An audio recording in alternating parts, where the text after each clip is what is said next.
I've submitted my statement for the record, and I'm not going to repeat it here this morning. I thought I would just offer some very brief introductory remarks, and then I would welcome your questions. When I was appointed FBI Director in 2013, I understood that I served at the pleasure of the President. Even though I was appointed to a 10-year term, which Congress created in order to underscore the importance of the FBI being outside of politics and independent, I understood that I could be fired by a president for any reason or for no reason at all. And on May the 9th, when I learned that I had been fired, for that reason, I immediately came home as a private citizen. But then the explanations, the shifting explanations, confused me and increasingly concerned me.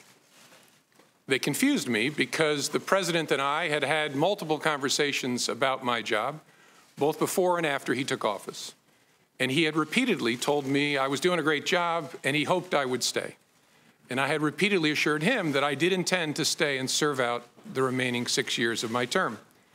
He told me repeatedly that he had talked to lots of people about me, including our current Attorney General, and had learned that I was doing a great job and that I was extremely well liked by the FBI workforce.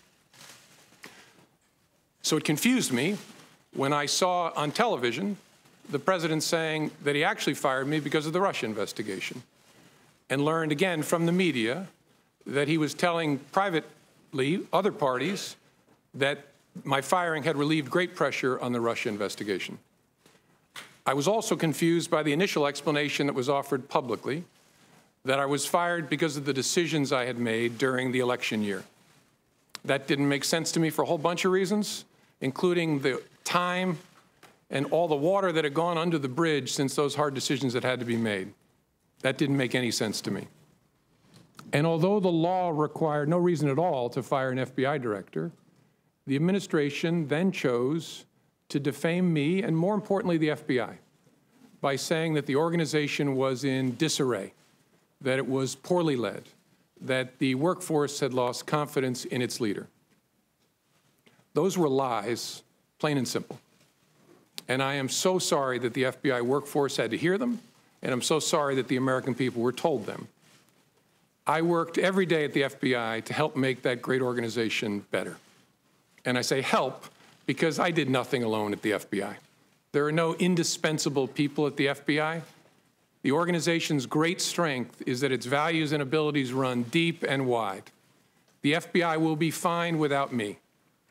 The FBI's mission will be relentlessly pursued by its people, and that mission is to protect the American people and uphold the Constitution of the United States. I will deeply miss being part of that mission, but this organization and its mission will go on long beyond me and long beyond any particular administration. I have a message before I close for my former colleagues of the FBI, but at first I want the American people to know this truth. The FBI is honest. The FBI is strong, and the FBI is and always will be independent. And now to my former colleagues, if I may. I am so sorry that I didn't get the chance to say goodbye to you properly. It was the honor of my life to serve beside you, to be part of the FBI family, and I will miss it for the rest of my life. Thank you for standing watch. Thank you for doing so much good for this country. Do that good as long as ever you can.